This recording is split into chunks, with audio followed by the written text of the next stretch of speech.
Allora, buongiorno a tutti.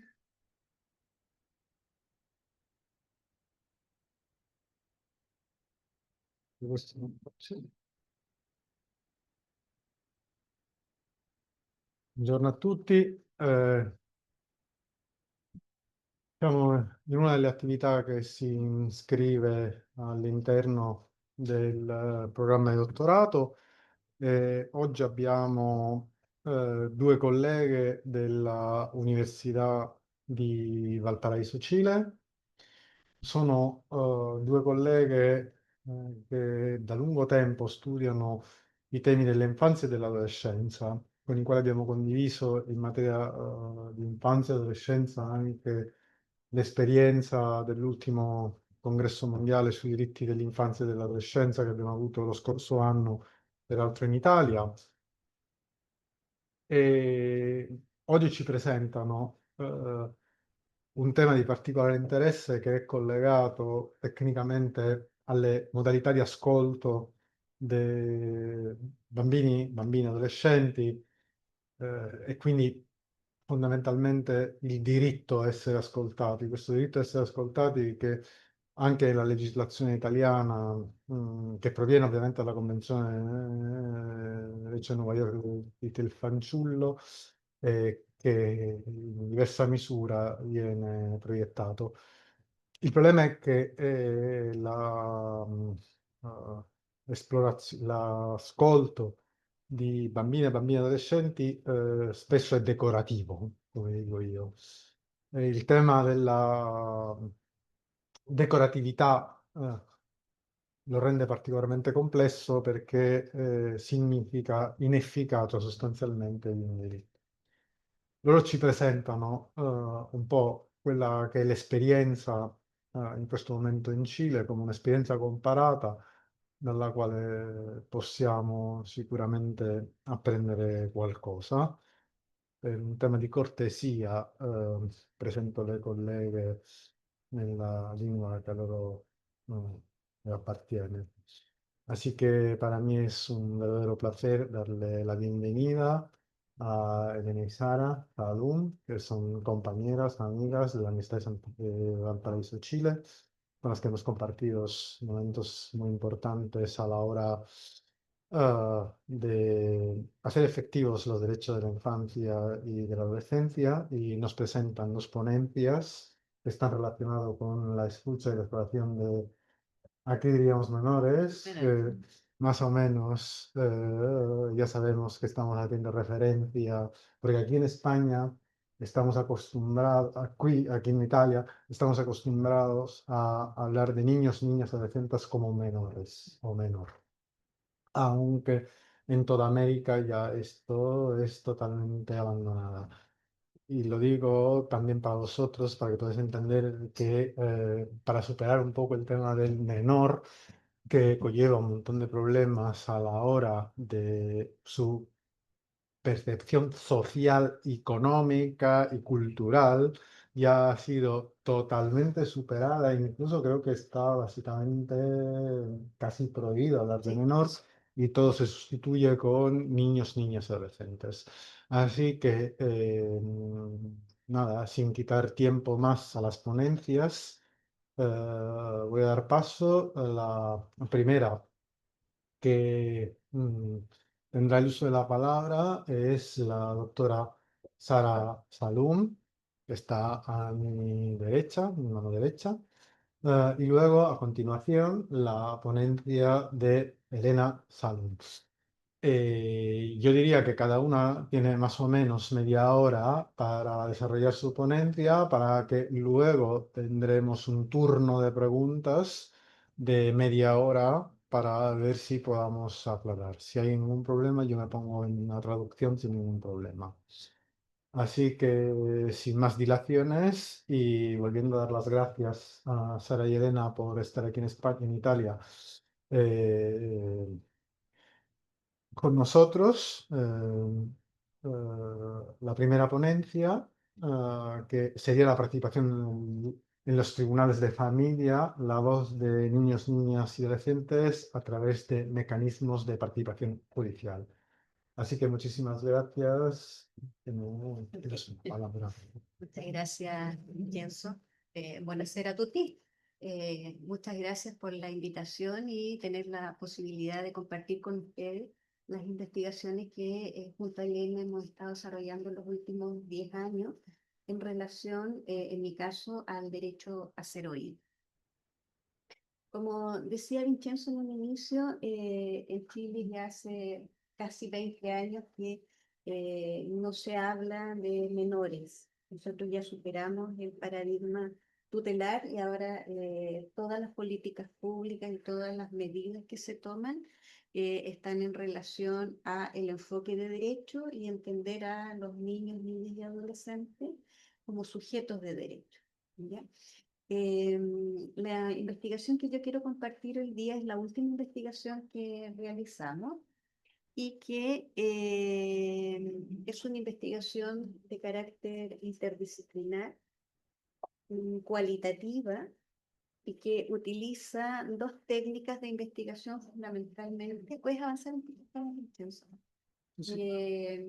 Respecto de la entrevista semiestructurada aplicada a jueces y juezas de familia.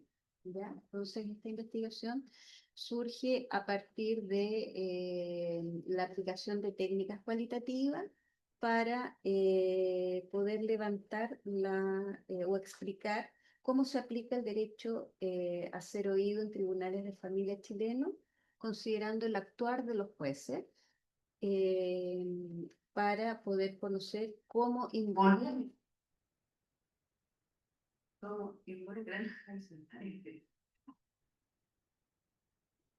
cómo se involucra al bambini y al adolescente en las decisiones judiciales en los procesos de familia, específicamente en las medidas de protección. Nosotros trabajamos con los jueces para preguntarles cómo ellos aplican los mecanismos de participación que establece la ley en Chile en las medidas de protección. Y el sistema de objetivos intenta comprender e interpretar cómo se aplica el derecho a ser oído en Chile mediante los mecanismos de la entrevista confidencial y la participación de los curadores o curadoras admiten. En Chile hay dos mecanismos de participación establecidos claramente por la ley. Uno es la representación jurídica, que es lo que Elena va a presentar más adelante y que tiene que ver con la participación del curador ad litem o el abogado que se le pone al niño para que sea representado. Y la otra modalidad es la entrevista confidencial. Fundamentalmente esta investigación se hizo para saber cómo el juez o jueza de familia aplica el derecho a ser oído en la entrevista confidencial con el niño, niña o adolescente. Eso es un poco el objetivo de conocer e interpretar las situaciones y prácticas de los jueces, profundizando cómo entienden y aplican la entrevista, y conocer e interpretar cómo la figura del curador ad litem participa de esta entrevista confidencial. Como metodología es una investigación de corte cualitativo, fenomenológica empírica, la unidad de análisis fueron los jueces y se utilizó un muestreo no probabilístico, entrevistando a jueces del norte del país, del centro y del sur, cuyos criterios de inclusión eran que fueran abogados, que tuvieran experiencia en menos de 5 años como jueces de familia y al menos 3 años como jueces desarrollando esta función y que tuvieran la disposición de participar. Fue difícil acceder a los jueces. Nosotros hubiésemos querido haber entrevistado más jueces, pero la verdad es que fueron un poco reticentes a participar para poder intervenir o conocer cuál es la forma de aplicar el derecho a ser oído. Los instrumentos de recolección de datos fue la entrevista semiestructurada a jueces de familia. La entrevista es una técnica cualitativa que permite levantar la información desde la subjetividad de la unidad de análisis, de cómo ellos están viendo y aplicando esto, y algunas consideraciones éticas que se tuvo para el levantamiento de datos y otras técnicas fueron el consentimiento informado, el asegurar que la confidencialidad de la información y la codificación de los datos que tienen que ver con temas de investigación social propiamente tal. Se analizaron 4 categorías de análisis. La primera es la percepción del marco general de la legislación del derecho de familia. La segunda es la modalidad de aplicación, cómo se aplican las medidas. La tercera es la experiencia y formación profesional en tribunales de familia. Y la cuarta, la percepción respecto de la real participación. Esas fueron las categorías de análisis que surgieron de las entrevistas. Los referentes normativos y teóricos que se utilizaron son la Convención de los Derechos del Niño. Chile ratificó la convención en el año 1990, por lo tanto ya tenemos una trayectoria bastante larga de ratificación, y la ratificación ha incorporado también la modificación de la legislación interna para cambiar el paradigma antiguo de tutelar hacia el nuevo paradigma de enfoques de derecho. Han ido surgiendo múltiples legislaciones que han ido eliminando ciertas discriminaciones que tenían los niños en las legislaciones antiguas. El Comité de Derechos del Niño en la Observación General número 12, que particularmente hace referencia a lo que es el derecho a ser oído. Tenemos una nueva ley de garantía desde el año 2021 que establece una nueva forma de sistematizar las medidas de protección y de garantía para los niños, niñas y adolescentes. La ley de tribunales de familia, que ya tiene 20 años, nosotros tenemos tribunales orales por primera vez hace 20 años. Eso también fue un hito importante para la transformación de los procesos. Y la creación en el año 2022 del programa Mi Abogado, que es la figura de una política pública de protección de derechos en la que a nivel nacional se les asigna un abogado representante a niños, niños y adolescentes, pero solo en materia de protección. Y como elementos teóricos aplicamos el modelo de participación infantil de Laura Londi y la escalera de participación infantil de Roger Hart, y establecimos los mecanismos de participación, la audiencia confidencial y la representación jurídica de la curaduría ad litem, y esta investigación se centra en la entrevista confidencial. Hay algunos elementos normativos que son importantes de considerar respecto del derecho a ser oído. En la ley de tribunales, el artículo 16 establece que los principios rectores de la ley de tribunales de familia es el interés superior del niño y el derecho a ser oído. El artículo 72 garantiza la posibilidad de que el niño o niña o adolescente sea recibido por el juez. El artículo 79 establece un procedimiento especial de protección con la participación en audiencias o diligencias que sean pertinentes. El artículo 80 establece una audiencia especial en medidas de protección. El artículo 102 establece el procedimiento de adopción, donde el niño debe participar dando su opinión en la medida de que el criterio de la autonomía progresiva lo permita. Y el artículo 106, la participación en audiencias de mediación. Aquí es excepcional la participación del niño. Y el artículo 112 establece que toda resolución que tome el tribunal debe ser informada al adolescente o al niño.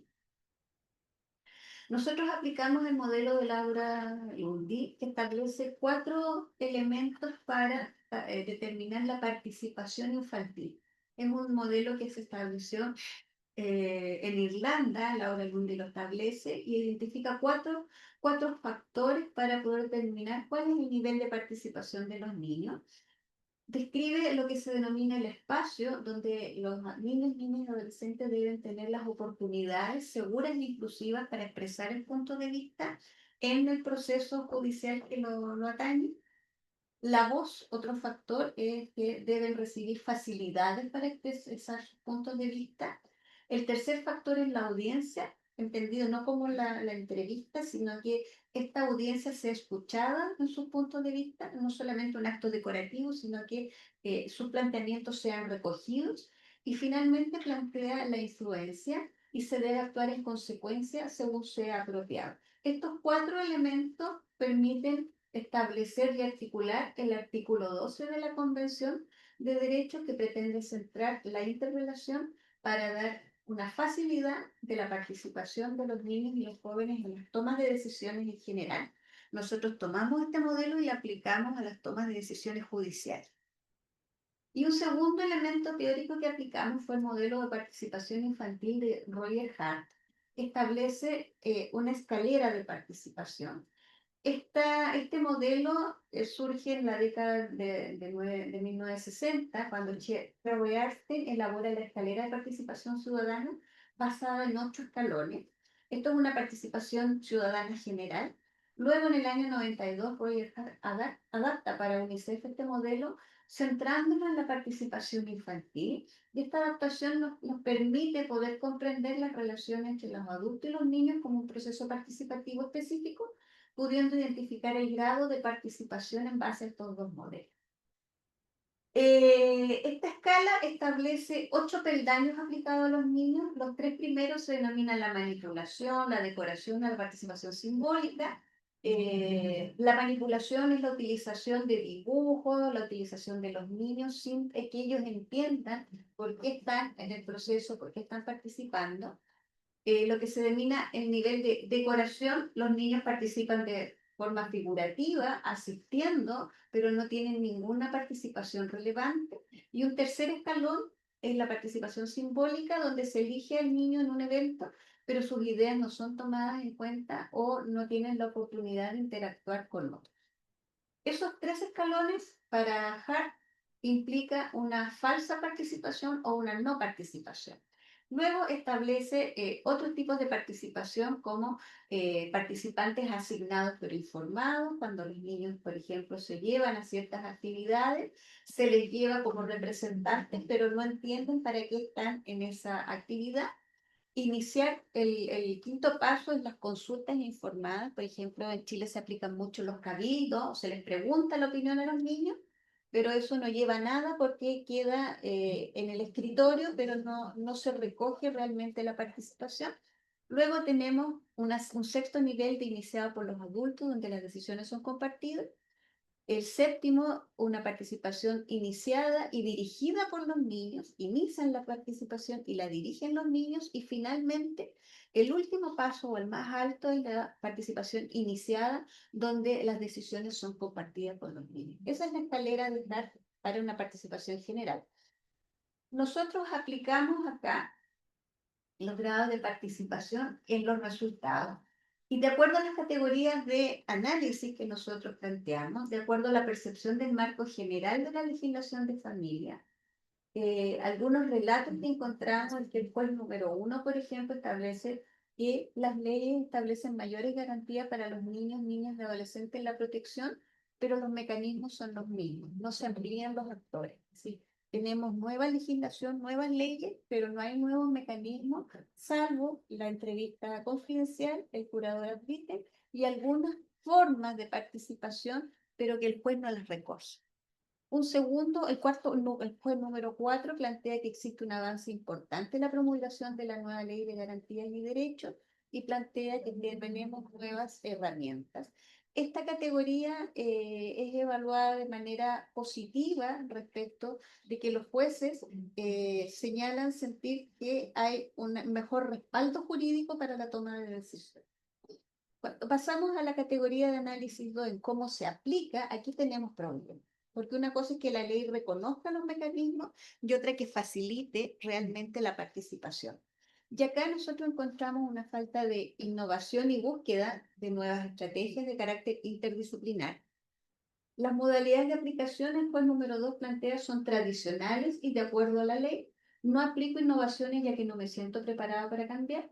Cita audiencia confidencial muy poco, con muy poca frecuencia, cita reuniones o hago entrevistas confidenciales.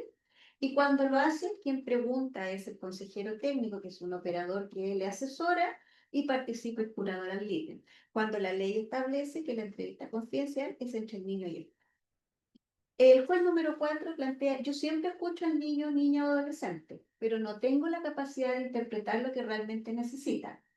para eso están los otros operadores. Aquí no hay una mirada interdisciplinar, ni hay una mirada de poder entender desde otra disciplina o desde una mirada mancomunada la decisión, sino que el juez se ciñe solamente a la decisión judicial y a lo que plantea la norma.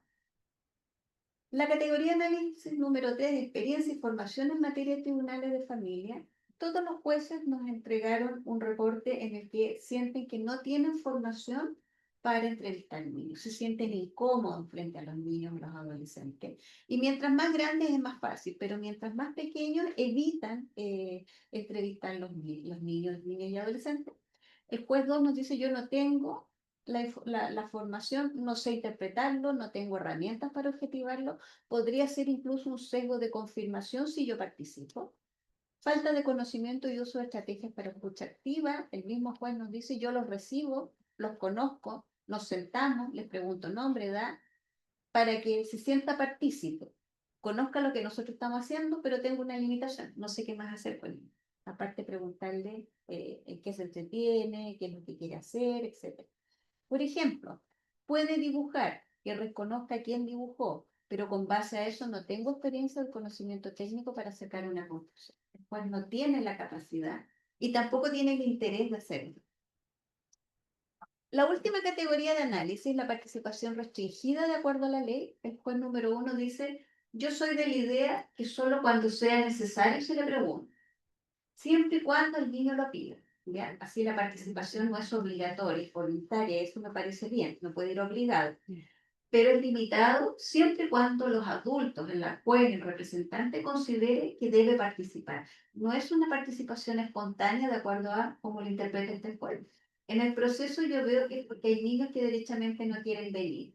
El juez número 2 nos plantea cuando la decisión es contraria a la opinión del niño, yo como juez debo fundamentar por qué voy en contra de su decisión. Porque en eso consiste tomar en serio la opinión del niño.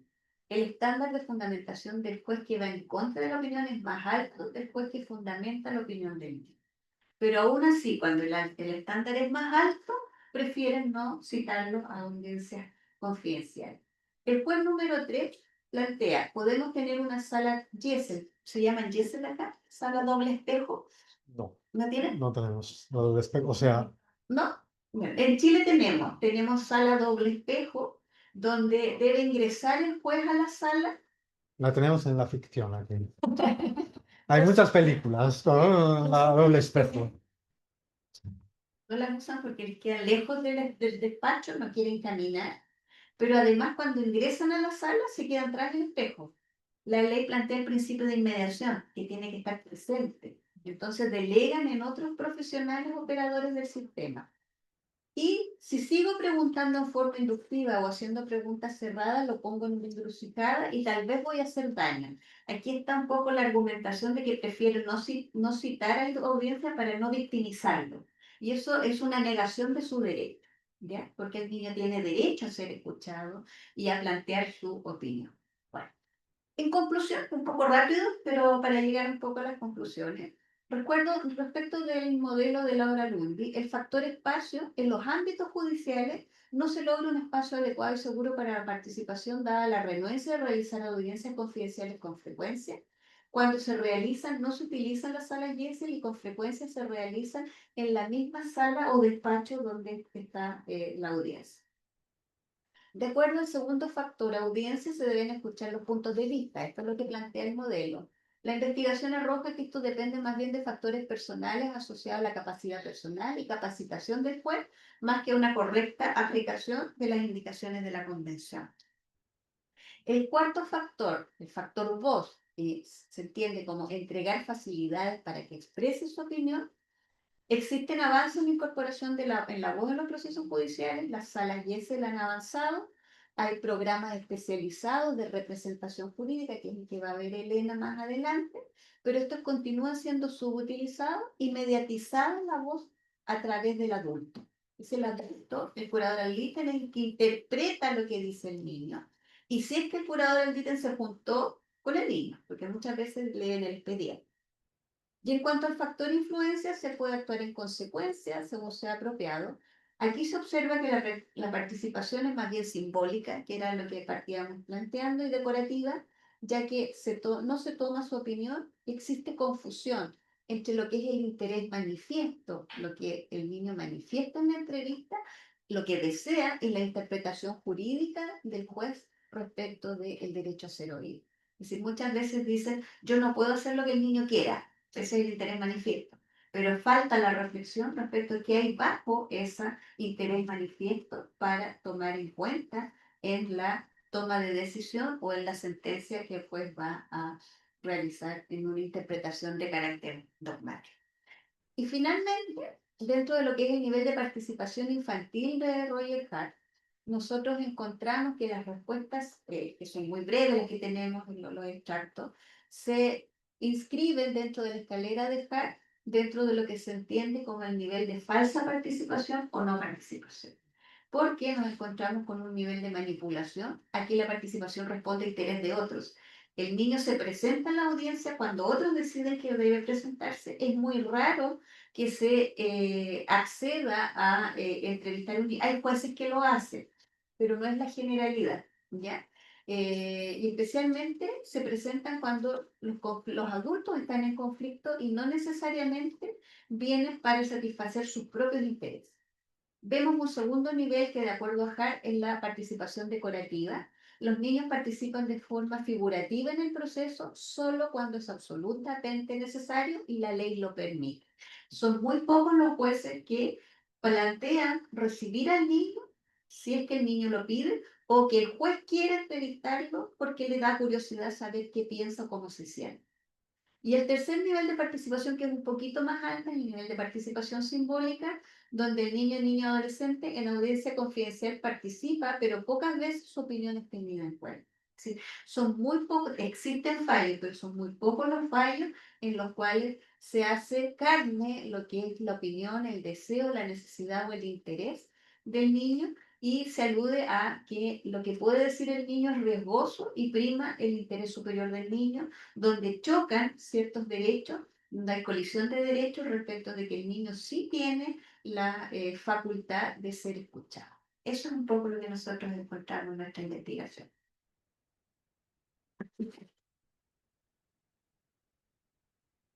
Muchísimas gracias por toda por tu ponencia, por las conclusiones que nos has traído a colación. Y además, yo creo que este funciona un poco mejor. Igual te pasó este micrófono. Ya me he dado cuenta que funciona un poco mejor. Eh, la verdad es que nos plantean desafíos que no es un problema que solo existe en América, sino que también tenemos en Europa. Ya os contaba que la semana pasada estuvimos en la capital, en Madrid, y hablando de escucha, la exploración de menores, y ahí estábamos en una reunión organizada por el Ayuntamiento y la Comunidad de Madrid, entonces, donde había todo el tema del CAI, que en España el CAI sería más o menos los centros de atención de menores. Y sí que nos planteábamos el problema de cuál es la forma más adecuada para escuchar a un niño. En España sí que algo importante tenemos, que es la experiencia de Palma.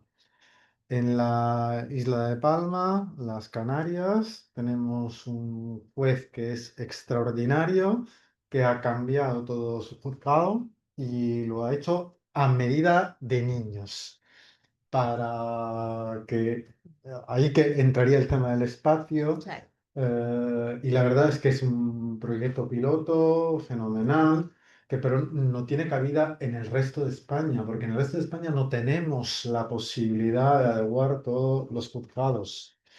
Eh, yo creo que lo mismo más o menos pasa en Italia, donde que yo, hasta donde yo llegue, yo no sé de ninguna experiencia de juzgados o tribunales donde hay un espacio específico y además tendremos un problema luego lo planteamos después de la otra ponencia que yo creo que corresponde, porque ahí sí que tenemos otro problema que yo diría que es un problema técnico de la escucha y el superior interés, como vamos balanceando un poco estas dos cuestiones. Así que sin más dilaciones, intentaré pasar ahora a la segunda ponencia. Estoy haciendo muchas cosas, tengo que abrir también esto, muy bien. Así que tenemos una segunda ponencia que está a cargo a continuación de Elena Salún, a las que vuelvo a dar las gracias por estar aquí con nosotros, compartiendo los resultados de su investigación.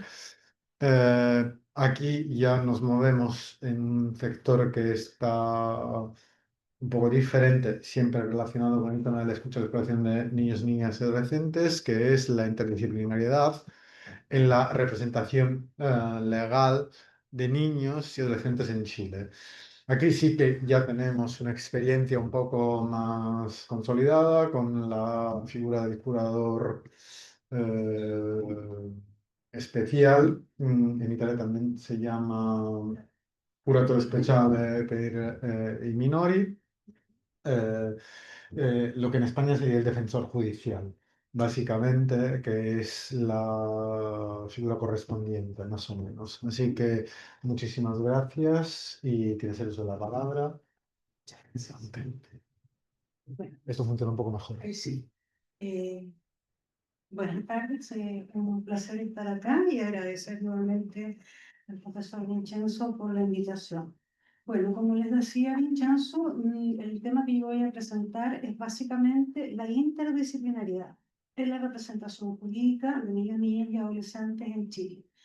Y me parece interesante primero contarles un poquito cómo ha sido la evolución de la ley en Chile eh, en materia de niños, niñas y adolescentes. Y vamos a partir desde bien antiguo, desde el año 1855, con el Código Civil chileno, que este Código Civil en su título 19, en el artículo 338, definía una figura de curador, ¿ya?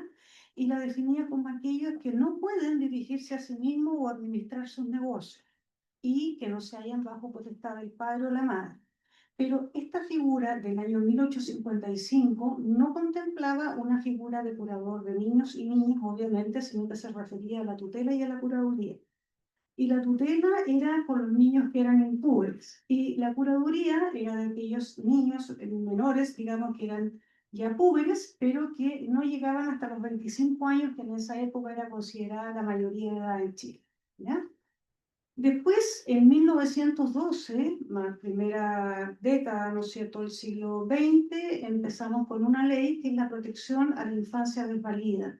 Más o menos en esta época, primera década del siglo XIX y ya a contar de la segunda década del siglo XX, se empiezan a aplicar en Chile políticas públicas específicas, porque antes estábamos con todo lo que eran los temas de caridad, ¿no? En el año 28 surge la primera ley de protección de menores en Chile, que es la ley 4447, y de allí, del año 1928, saltamos al año 1961, donde se crea los juzgados de letras de menor. Ahí recién, o sea, hubieron casi como 40 años entre medio, para llegar al año 67 con una ley de menores y recién desde el año 67 saltamos temporalmente al año 2004 cuando realmente producto de la reforma de familia que se hizo en Chile, que fue en forma posterior a la reforma penal, ¿no es cierto? Se crean los tribunales de familia que son los que están actualmente. ¿Vamos a la otra? Después, en el año 2005, se establece, ¿no es cierto?, una ley de responsabilidad penal a los adolescentes que son infractores de ley, que es el otro sistema, ¿no es cierto?, de tratamiento de los chicos. El año 2018 se crea en Chile la Defensoría de los Derechos de la Niñez. El año 2018 también se crea una institucionalidad que es la Subsecretaría de la Niñez, para recién al año 2021 tener el Servicio Nacional de Protección Especializada y a la Adolescencia, que en el fondo viene a reemplazar lo que se llamó el antiguo Servicio Nacional de Menores, que fue un servicio que estaba a cargo de niños en materia de protección y que tuvo graves falencias de funcionamiento y que incluso hubieron muchos niños, niñas y adolescentes que murieron en estos centros y que fue un motivo de que la UNICEF y los tribunales, ¿no es cierto?, declararan que el gobierno de Chile estaba vulnerando los derechos de niños, niñas y adolescentes. ¿Ya? Hubieron casos bien, bien crueles ahí. Después, en el año 2023, una ley de garantía de protección integral para también en el 2000, perdón, en el 2022, el 2023 se crea el Servicio Nacional de Reinserción y lo último que tenemos en Chile es un Servicio Nacional de Acceso a la Justicia y Defensoría de las Víctimas de Delitos. Esto todavía no tiene la ley porque se está en trámite, pero está el boletín, ahí yo puse los links, ¿no es cierto? Entonces, cuando hablamos de representación jurídica especializada de niñas, niñas y adolescentes, estamos pensando, ¿no es cierto?, en la prestación profesional que están ejerciendo los abogados, ¿no es cierto?, y los equipos interdisciplinarios, básicamente compuestos por trabajadores sociales y psicólogos. Me imagino que acá debe ser como similar, ¿cierto? Entonces tenemos que el equipo, esta representación consiste en un equipo multidisciplinario que hace una atención integral, que no solo se queda, no se agota en la parte jurídica, sino que ve aspectos sociales y necesidades emocionales del niño. Y eso implica una gran coordinación profesional que debe establecerse en esas tres profesiones y además, ¿no es cierto?, debe relacionarse con el derecho de que el niño tiene que participar, que tiene que ser escuchado y participar en el proceso, o sea, como la profesora decía, una participación que sea activa y no simbólica. Hay cuatro ideas fundamentales que nosotros encontramos. Cuando los niños están involucrados, ¿no es cierto?, en decisiones judiciales que afectan su vida, el hecho, ¿no es cierto?, de poder ser escuchado es un valor fundamental porque, ¿no es cierto?, está afectando sus derechos humanos y permite proteger y fortalecer también el acceso a la justicia. Ahora, si nosotros lo miramos a través del tiempo, la niñez siempre ha sido un sujeto social que ha sido invisibilizado y al mismo tiempo no escuchado, ¿no? Las voces y las opiniones, ¿no es cierto? Eh, Al ser invisibilizadas, contravienen, ¿no es cierto?, la dignidad del niño y frenan la autonomía, ¿no es cierto?, que se le otorga y que otorga el derecho a todo autor o a todo interviniente que está en un proceso judicial. Y como sabemos, ¿no es cierto?, a partir de la Convención de Derechos del Niño, especialmente el artículo 12 sobre el derecho a ser oído, ¿no es cierto?, se transita en Chile. Chile firmó, ratificó esta convención el año 90, un año después de que se hizo la convención, ¿no es cierto?, y transitamos de un modelo que era tutelar, ¿no es cierto?, a un modelo que es enfocado en los derechos humanos. Sin embargo, este proceso no ha sido fácil, no ha estado exento de dificultades y por tanto nosotros nos planteamos algunas dudas respecto, ¿no es cierto?, algunas preguntas de investigación que también dieron lugar a otra investigación que después, si alcanzo, les comentaré porque lo voy a referir primero a los, al tema en general de la representación. Obviamente tenemos dos conceptos claves que es acceso a justicia y derecho a ser oído, y creo que también habría que agregar el debido proceso, ¿cierto? Que se supone que está subsumido ahí. Debería estar aquí.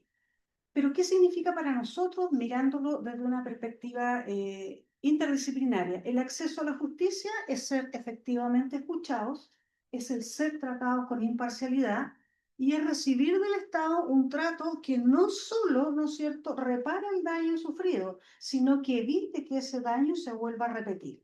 Entonces, eso es fundamental para dotar del sentido, ¿no es cierto?, a los derechos que están contenidos en la Declaración de Derechos de la Convención y permitir que posibles violaciones sean efectivamente prevenidas y obviamente reparadas en su límite. Y ahí tenemos, ¿no es cierto?, en esta lámina, qué cosas nos representa o qué aporta la representación jurídica de niños, niñas y adolescentes. Obviamente, desde la mirada jurídica está la promoción del interés superior del niño, la efectivización de ese derecho a ser oído y también algo que es sumamente importante, la protección frente a asimetrías de poder, porque ahí está la familia y también está el Estado que tiene un poder superior, ¿no es cierto?, al niño.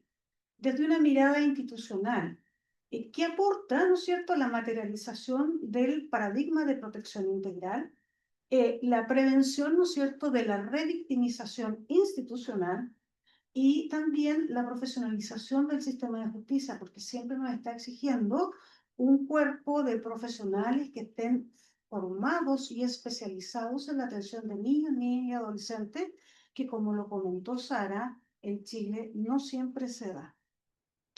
Y desde una perspectiva político y social, estamos hablando de que representarlo jurídicamente nos permite fortalecer la ciudadanía infantil, hablar de justicia intergeneracional, o sea, considerar a los niños como futuros actores. Y también hablamos de una corresponsabilidad estatal y social. En Chile, en estos momentos lo que tenemos una Defensoría de la Niñez y tenemos dos programas de protección de derechos del niño, que son el programa Niñez y Adolescencia se defienden y el programa Mi Abogado. Y obviamente, si hablamos de una perspectiva político-social, estamos también diciendo que esta representación jurídica, en este entendido así, permite, ¿no es cierto?, ampliar una democracia que realmente sea sustantiva, no una democracia de nombre que realmente llegue, ¿no es cierto?, a decir si efectivamente estamos de acuerdo que lo que queremos es un consenso al que hemos llegado todos y que no es solamente la decisión de una mayoría, que siempre va a estar relacionada con el tema, ¿no es cierto?, de el adultocentrismo. ¿Qué modelos de representación jurídica de niños y niñas existen? Aquí nosotros podemos ver 5 modelos, ¿no es cierto?, de representación jurídica.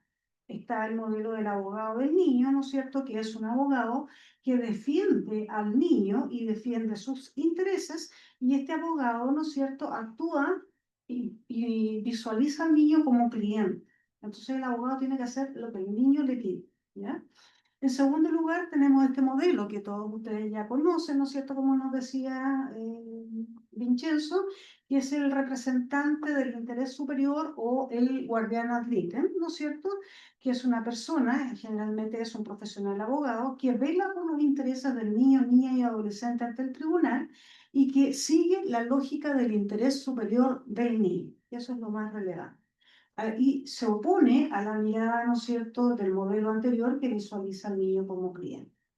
También tenemos, en tercer lugar, el modelo dual o mixto, o también que se le llama de tótem, ¿no es cierto?, que es un representante legal, que es el abogado, más un guardián institucional, que en este caso el guardián institucional viene a ser un profesional de una institución, que puede ser un trabajador social o puede ser el psicólogo, que lo ayuda y lo va guiando internamente.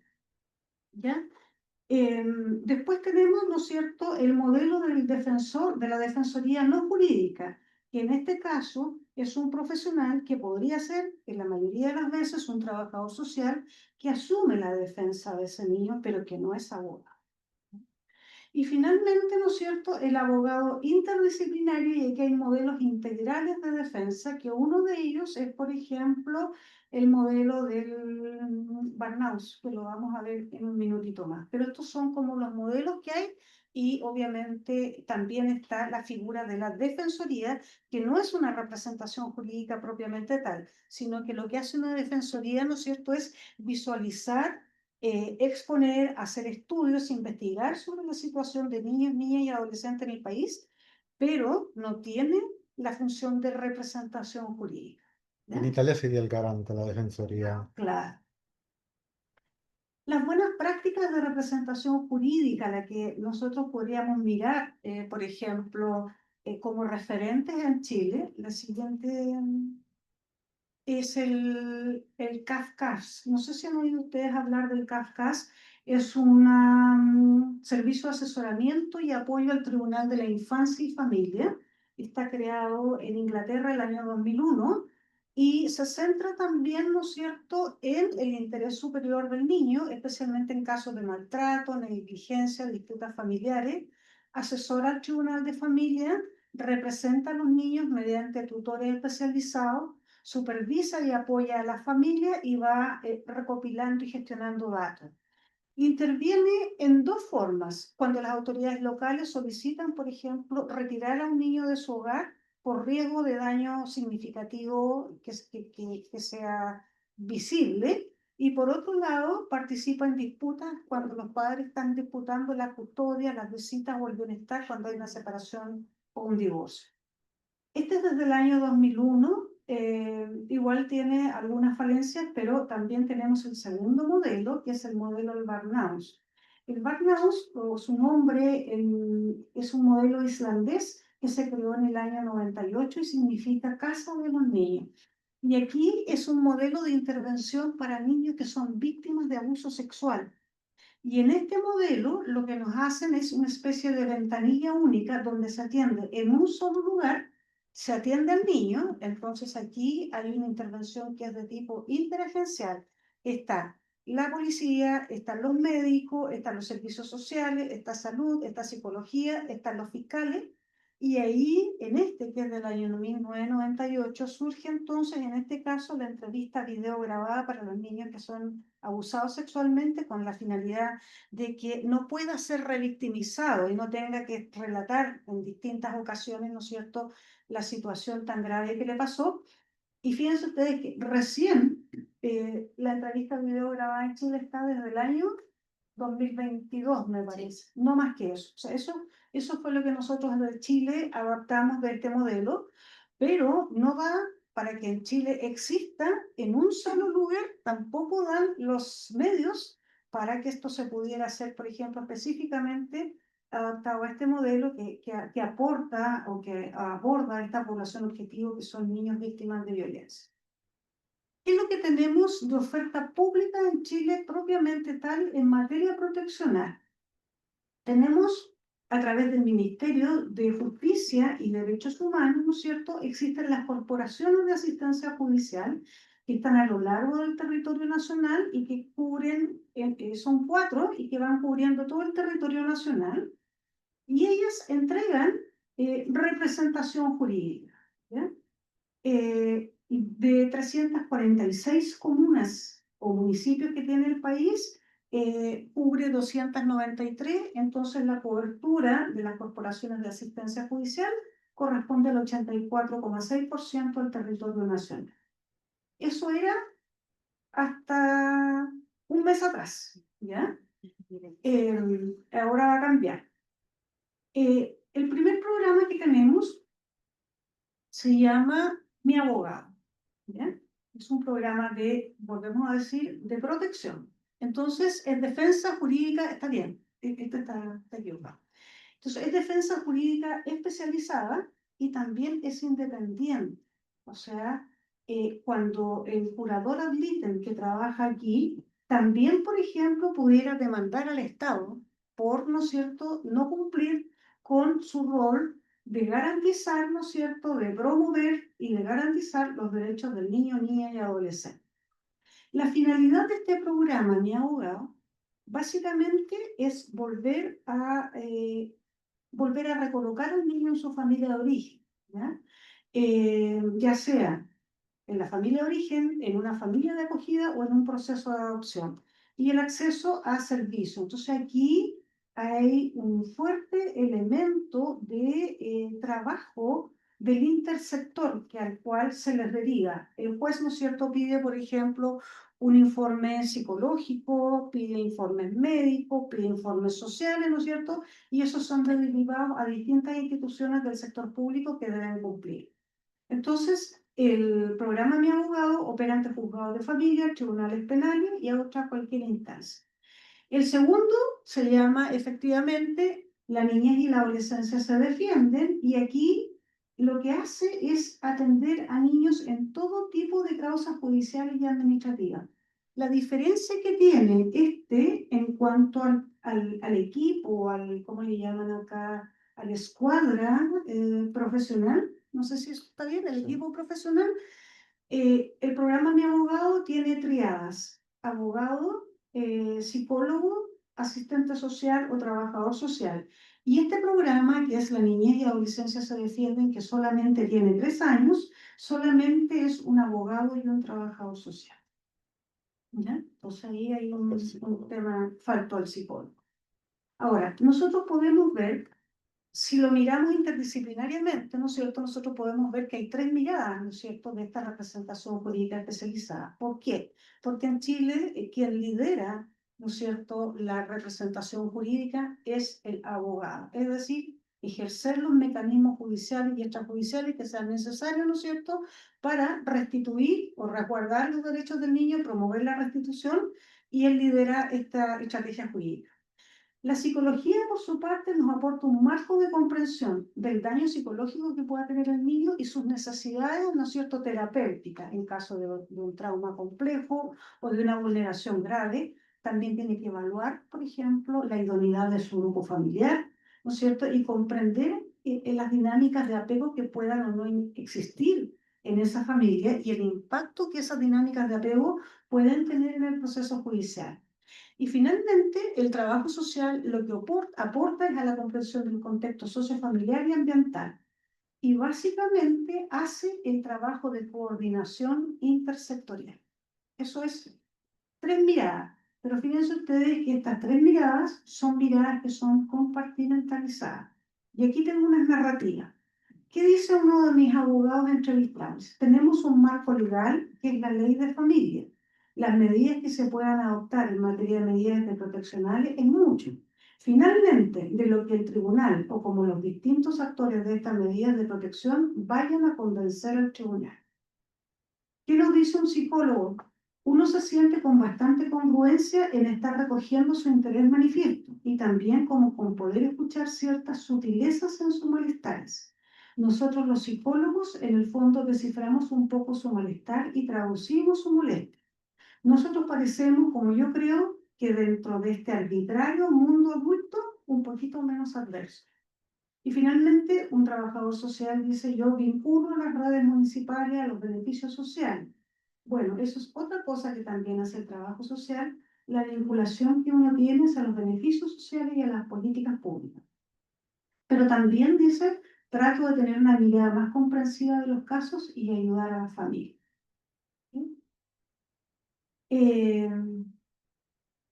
Y sigo con más narrativas de esta representación. Y estas son narrativas que nos han dado los profesionales que participan, ¿no es cierto?, en estos equipos interdisciplinarios. El entrevistado 6 nos dice, la percepción que existe desde hace tiempo es la lejanía de la administración de justicia y de los entes que se dedican a administrarlas. Esa distancia también está latente en el caso de los niños. El acceso a la justicia se visualiza como algo que no está al alcance. El entrevistado 4 nos dice, da la impresión, y esto es notable, dice, que el juez no tiene una panorámica de la medida de protección, la va tramitando. Los principales requerimientos los va a hacer el curador. El juez actúa a requerimiento del curador. La sartén está en la curaduría y no en el tribunal, que es quien tiene el imperio de la ley. O sea, en el fondo, el juez nunca conoce. Si es que conoce el caso y ha entrevistado a niños es porque el curador se lo ha pedido. Y en la revisión del caso, si hay que hacer una revisión porque hay nuevos antecedentes que incorporar, es a petición del curador. ¿Ya? Otro nos dice, por ejemplo, como abogado que represento a un niño o adolescente, siento que cada día es como si me pusiera una capa de superhéroe. Ellos esperan mucho de mí. Y aquí se le hizo también una pregunta que a mí me pareció interesante. Si el juez o la jueza cuando hacían estas visitas a las residencias, estaban preparados, por ejemplo, para detectar abuso sexual. Entonces, la respuesta fue, el niña, adolescente no le va a contar a un juez, porque el juez se va y el niño queda ahí con las mismas personas que lo maltratan. Para que prospere esa revelación tiene que haber una relación de confianza y eso no se da en la mayoría de un caso. Si un juez se entera es porque el curador se lo dice. Para que un juez detecte un indicador de maltrato o abuso, tendría que estar al menos 2 días para conversar con los niños con un tiempo de calidad. Si quiere supervisar el funcionamiento de una residencia desde la observación del cumplimiento, nos sirve que realice una visita de una tarde y además el hecho de que las visitas son informadas, son anunciadas. Entonces ahí las residencias obviamente se acomodan para presentar todo bien. ¿Cuáles son las tensiones que tiene hasta el momento, ¿no es cierto?, esta representación jurídica? Que la voz de los niños ha sido reconocida en forma tardía, fragmentada y en lógicas autocéntricas. Si bien la interdisciplinariedad en Chile es un pilar discursivo de esta representación, los equipos profesionales evidencian fuertes tensiones. La interdisciplinariedad, en este caso, como un nivel discurso, como un ideal discursivo, va transmutando, ¿no es cierto?, en lo fáctico a una subalternidad en que las restantes profesiones cumplen una función más de apoyo que de co-construcción. Es decir, trabajo social y psicología, en el fondo, no logran co-construir, sino que vienen a apoyar el rol del abogado. En los equipos también hay una subordinación disciplinar al derecho, obviamente, porque la hegemonía en el discurso y en las prácticas se ha centrado en lo legal, porque esa fue la investigación que hicimos. Hicimos una investigación, que les puedo contar un poquito, que trataba de investigar cómo era el discurso, las prácticas y las estrategias interdisciplinares que tienen la curaduría, ¿no es cierto?, la representación jurídica en Chile en materia proteccional, y el resultado al que llegamos es específicamente que no hay un discurso, no hay prácticas ni hay estrategias interdisciplinares, sino que todos se remiten a lo propiamente disciplinar, y es una especie de aditamento que se junta después, ¿no? Ahora, la posibilidad de que los niños y niñas puedan hacer valer sus derechos y que puedan llegar, como lo decía Sara, a una audiencia confidencial, está supeditada a la discrecionalidad del tribunal. Depende del juez. Hay una fragmentación institucional en cuanto a esta representación, porque primero dijimos, había una fragmentación en las leyes, pero también tenemos una fragmentación que no están en un solo lugar. La representación jurídica, por un lado, está centrada en el Ministerio de Justicia, pero por otro lado también el Ministerio de Desarrollo Social y Familia interviene, entonces hay una multiplicidad de actores. Hay un modelo economicista que habla de un financiamiento, ¿no es cierto?, que está muy reducido, y que eso lleva a que este modelo sea un modelo focalizado desde una perspectiva política pública. Entonces, no todos los niños que necesitan acceder a residencias, por ejemplo, logran acceder un poco, porque las residencias están saturadas. ¿Qué tenemos además en materia de gestión? Se hacen convenios que son anuales. Entonces, no hay una trayectoria laboral donde los profesionales tengan por así decirlo, la tranquilidad que van a seguir funcionando el próximo año. Entonces, ese modelo en base a gestión anual, eh, con un presupuesto para ese año, no es el más óptimo.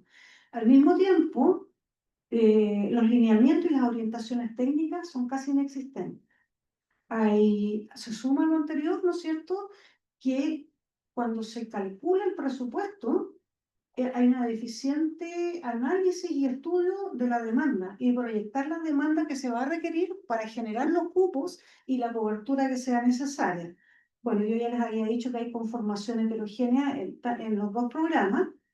Al mismo tiempo, el número de casos o los ratios de casos por profesional son inadecuados.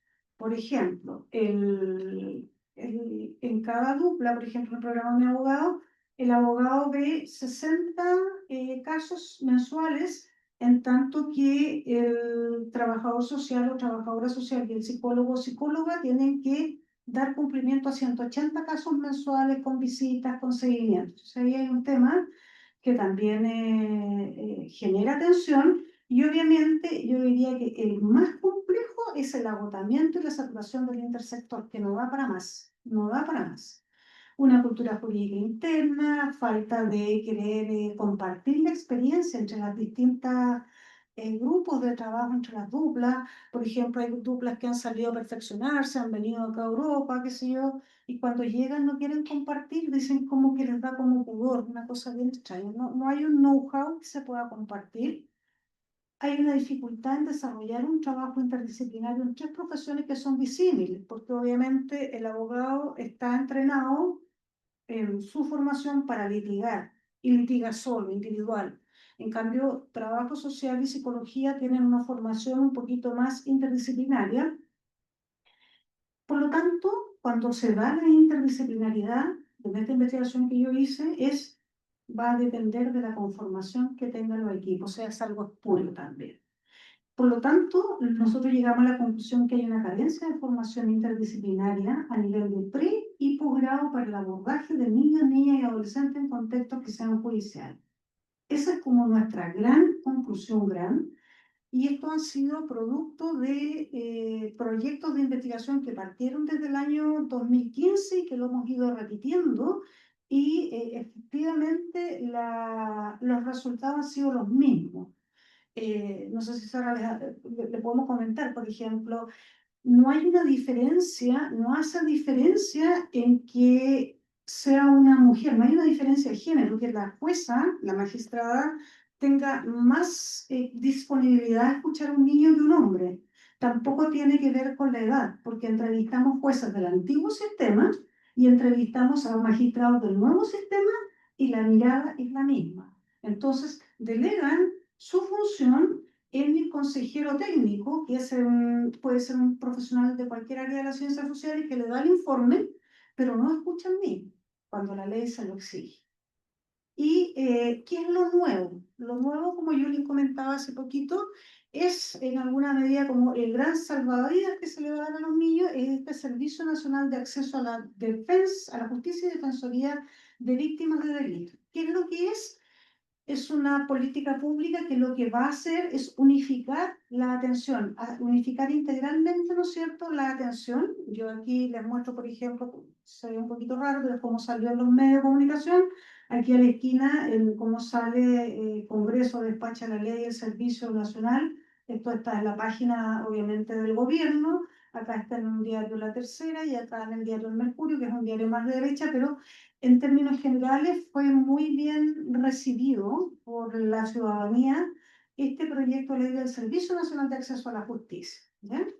Entonces ahí está, es un servicio de carácter nacional, y aquí está el propósito: va a unificar, va a crear, ¿no es cierto?, en el siguiente, una defensoría de víctimas, va a también trabajar en mediación familiar, va a dar asistencia jurídica especializada a diversos grupos, como los que yo digo ahí, niños, personas adultas, personas con discapacidad, víctimas de discriminación, entre otros. Obviamente va a establecer estándares de calidad, declara tener una garantía de atención profesional, no usando estudiantes en práctica, se va a limitar los estudiantes en práctica, va a tener una cobertura territorial total, y obviamente al ser una política pública va a tener la característica de la gradualidad, y va a empezar desde Arica a Valparaíso, pero en un plazo de 18 meses, o sea, va a ser gradual. Ahora, ¿por qué se los puse aquí? Fíjense ustedes, en este óvalo lo puse ahí en un color fucsia, ¿no? Porque si bien ha sido muy bien recibido desde una mirada política pública y bien crítico, fíjense ustedes que los chicos quedan, por así decirlo, en un cuarto lugar. O sea, ya no es el niño, niña y adolescente la prioridad, sino que este es un servicio nacional, es una defensoría nacional para víctimas de delito, de acceso a la justicia y víctimas de delito. Entonces, ¿cuál va a ser el gran tema? El servicio va a entregar apoyo, ¿no es cierto?, a las personas que son víctimas de delito.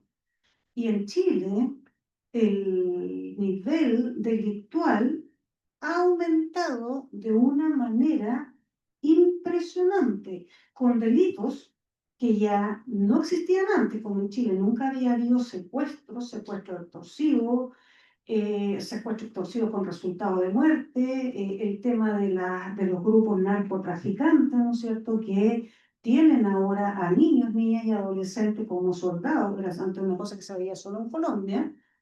Bueno, entonces todo eso va a implicar que este servicio tiene, ¿no es cierto?, un presupuesto, pero la mayor demanda a este servicio va a estar dada por las víctimas de los delitos, porque las cifras van casi a un nivel récord. si uno hace un análisis de línea temporal, digamos, los últimos 10 o 20 años. Entonces aquí no son solamente los niños, son los adultos mayores, o sea, queda como se difumina, ¿no es cierto?, esta idea de el niño, niña y adolescente. Y esta es la nueva estructura que va a tener. Entonces, se acaba la corporación de asistencia judicial que estaba que eran 4 corporaciones y ahora va a estar presente, ¿no es cierto?, en cada región del país. Aquí en el medio, ustedes pueden ver que están cada una de las regiones representadas, va a haber una dirección nacional y van a haber subdirecciones que son más bien dicho como de apoyo. Por este lado, ¿no es cierto?, va a haber una subdirección de línea de acción y programa, Defensoría de Víctimas, Subdirección de Operaciones, que son más de tipo de gestión, ¿ya? Pero eso es lo que yo les quería comentar. Y fíjense ustedes lo siguiente, que si uno piensa, porque yo partí esta presentación contándole a ustedes, ¿no es cierto? Primero puse una línea de tiempo de la ley, de la evolución de la ley en Chile. Entonces, si nosotros miramos y partimos desde el año 1855 y llegamos, por ejemplo, hasta el 2021, donde realmente el 2021 sale la ley 21.430, que es de protección integral especializada a la niñez. O sea, tenemos 166 años de retraso en ir reconociendo, ¿no es cierto?, a los niños como un sujeto que deberían tener desde una mirada sociológica, ¿no es cierto?, una capacidad de agencia, que no la tiene, que el adultocentrismo se las niega. Y, y eso, y comentarles solamente que está la Convención de Derechos que Chile ratificó el 90. Sin embargo, Chile tuvo el modelo tutelar desde el año 1925 hasta el 2004, cuando está la ley de tribunales de familia. Entonces hay una superposición del modelo tutelar que hacía contraste, ¿no es cierto?, con este modelo de enfoque de derechos que Chile ratificó el año 90. Eh, y bueno, eso. Y en base a mi opinión personal, respecto de los 2 programas de la oferta pública que yo les mostré, a mí me parece que el programa Mi Abogado ha sido muy bien evaluado, ha tenido evaluación de impacto, una evaluación de impacto muy potente que se hizo a nivel nacional, eh, muy bien evaluados sus equipos profesionales, a pesar de todas las dificultades que hay, pero yo diría que la esencia de ese programa es que logra movilizar jurídicamente situaciones sociales de niños en estado de vulneración. Eso. Muchísimas gracias.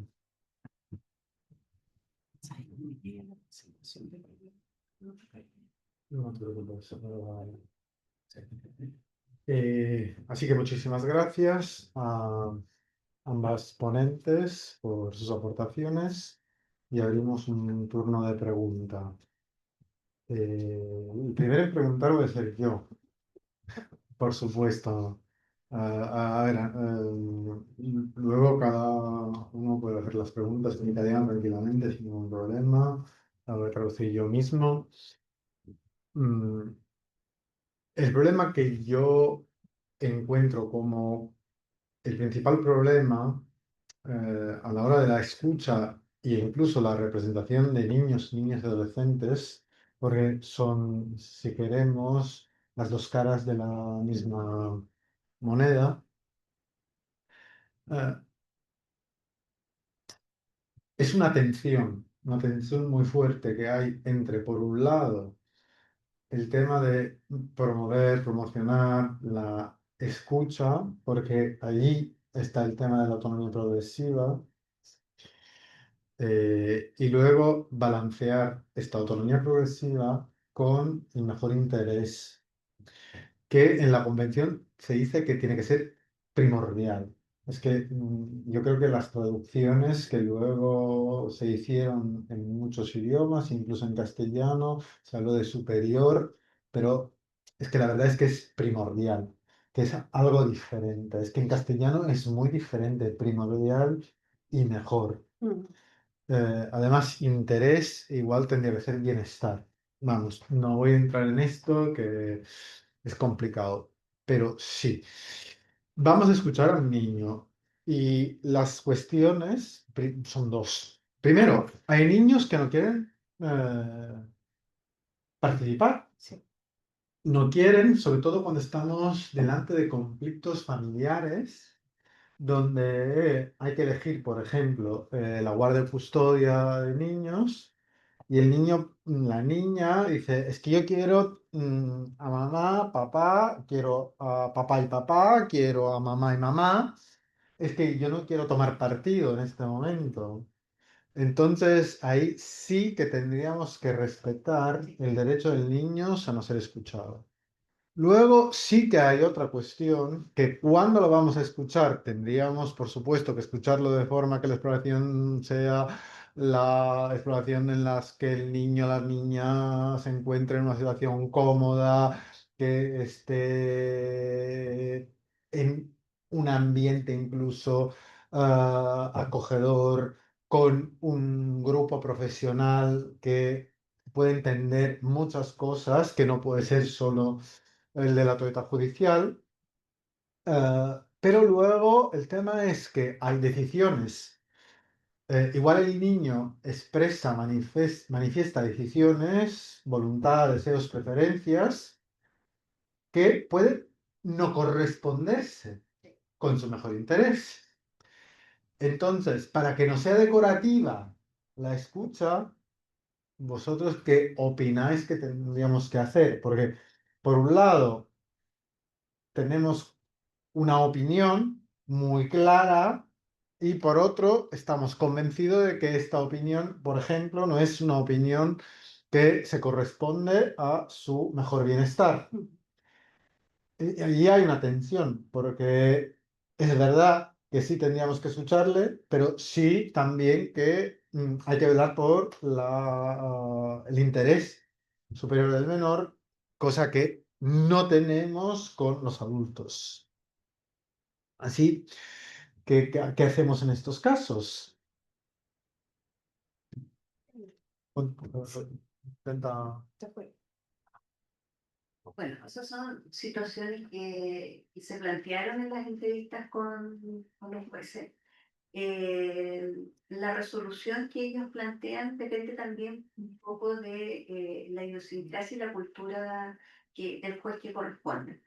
En uno de los casos, por ejemplo, se planteaba una situación en la cual una jueza nos planteaba que el interés manifiesto de una adolescente era no vivir con su madre y era vivirse con su pololo y su novio y la familia de él. Y de acuerdo al razonamiento que ella realizó y el ejercicio que ella hacía respecto de cómo fundamentar esta decisión, era más allá de lo legal, porque lo legal era que volviera con sus padres. Eso es lo que plantea la legislación en términos de la minoría de edad, o sea, cuando se tiene menos de 18 años. Lo que hizo esa jueza en general fue buscar alternativas respecto de cuál era el interés superior, allá le llamamos el interés superior, de dónde podría estar mejor esa niña respecto de su realidad familiar. Y en ese caso, esa jueza resolvió que transitoriamente se podía probar que esta niña fuera a vivir con la otra familia y monitoreando el caso se pudiese tomar una decisión. Pero ese mismo caso, aplicado, por ejemplo, a un adolescente que quiere ir a vivir con su novio de 45 años, que en Chile es un delito, ahí establece una tensión respecto de cuáles son las posibilidades de manejo que tiene el juez en términos de cuál es el interés superior del niño. O sea, la manifestación es la misma de querer ir a vivir con su novio, pero las condiciones de riesgo son distintas en una y otra. Entonces, ahí la posibilidad de establecer ciertos mecanismos que permitan, desde una mirada no solo jurídica, sino que interdisciplinar, ver cuál es la mejor posición en la cual esta niña, adolescente, pudiese estar de una manera monitoreada, se pudiesen tomar decisiones que la ley no prohíba. Ahí nos aparecieron en una misma manifestación dos situaciones contrarias en las cuales la decisión no es la misma, pero también la voluntad de búsqueda, no, porque las dos la ley dice decir que no. La Vale. ley plantea que no. Que ahí prima lo que es la voluntad de los padres, por ejemplo, porque es la minoría de edad.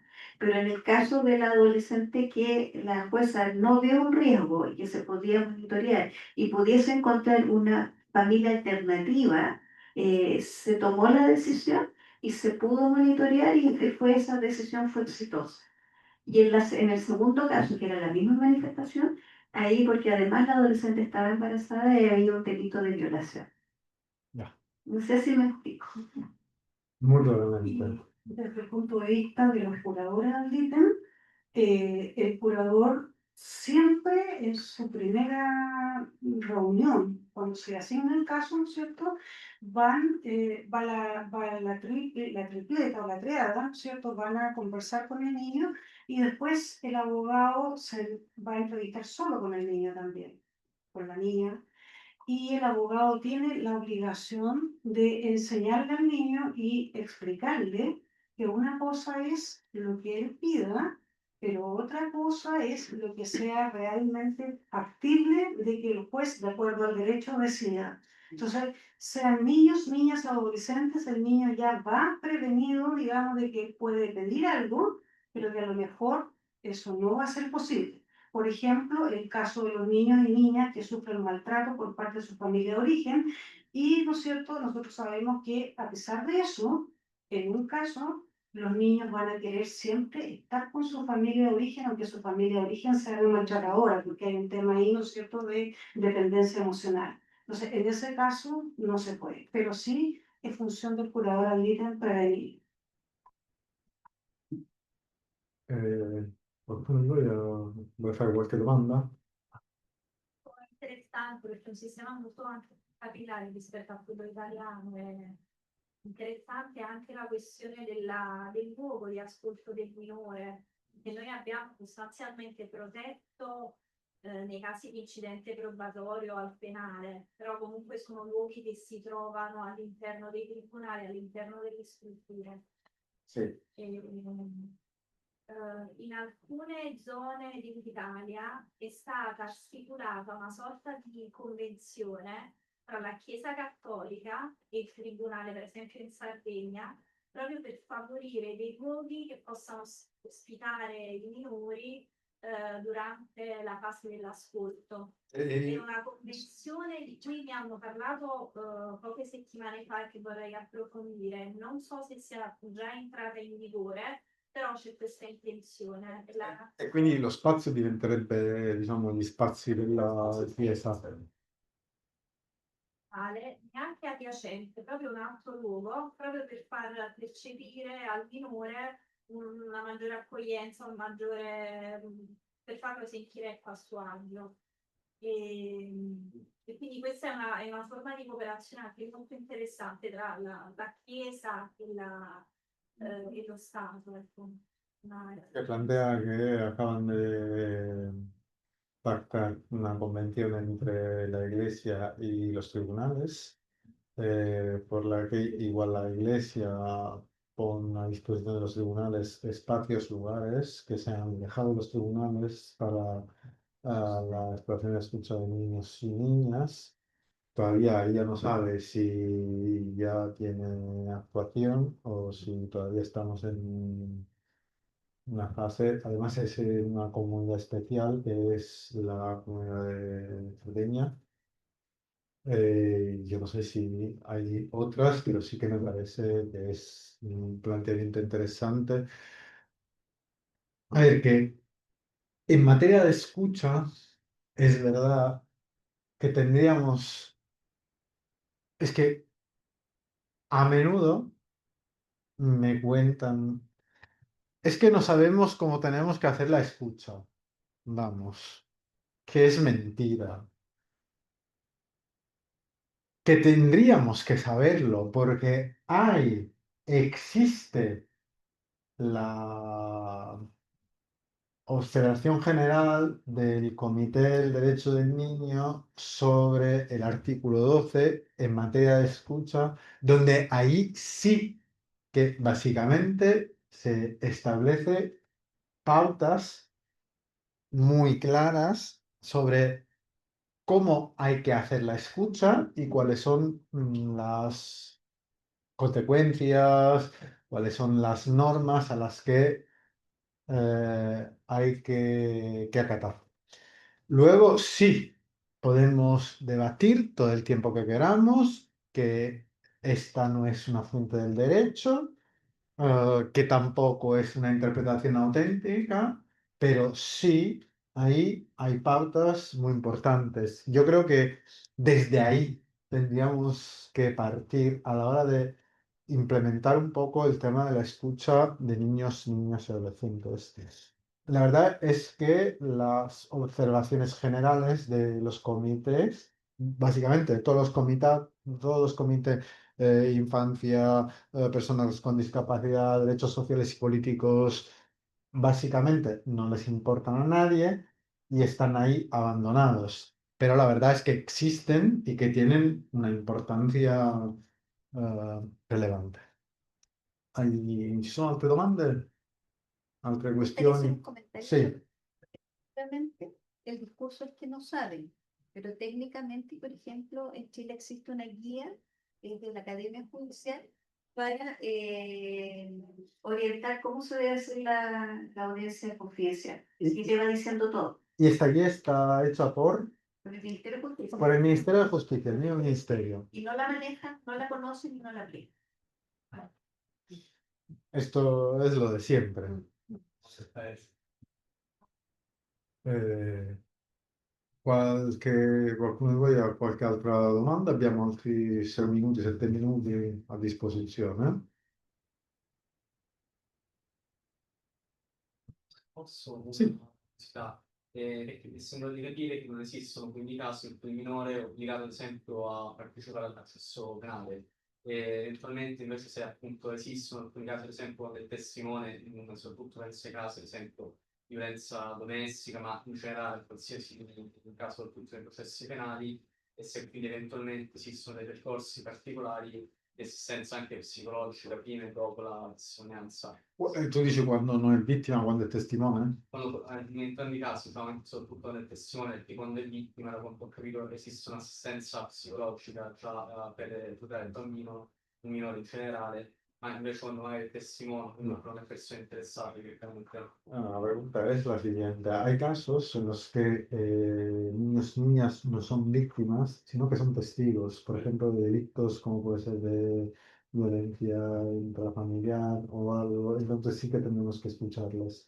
En estos casos hay medidas especiales y además sigue siendo obligatoria la escucha, o siendo testigos, o se pueden exonerar, y de no poderles exonerar, habrá medidas especiales para escucharles como testigos de delitos. Sí. ¿Es una pregunta o un Es una comentario? pregunta. Eh, Si saben, o sea, si al final tienen la misma protección que tendrían cuando son víctimas, de cuando son testigos, Sí, porque sí. siempre tendrán que aparecer en los juzgados, porque si no me equivoco, ahí habíamos el planteamiento esto de esta casa Ujú. donde están las víctimas con todas las personas para evitar la revictimización, para que puedan hacerlo. O sea, ahí también se pueden incluir los niños que sean testigos. O... En Chile en general, los niños se rigen por las normas de testigos de los adultos. No hay normas específicas para testificar los niños que son víctimas. Lo único que está regulado en Chile es la entrevista video grabada, pero solo para niños víctimas de delito sexual. Eso es el testimonio único. El resto debe dar su testimonio cada vez que va pasando por un operador judicial. Y en el caso de cuando son testigos, hay ciertas formas de tomar el testimonio a través habitualmente de la pericia, más que del testimonio propiamente tal, dependiendo de la edad también del niño que tenga. Pero habitualmente es a través de las pericias cuando son víctimas, por ejemplo, de delitos violentos, se hace la pericia para ver cuál es el nivel de daño que tiene, el grado de trauma, se trabaja mucho el trauma complejo respecto de eso, pero al menos yo no soy especialista en el ámbito penal, somos en el ámbito civil.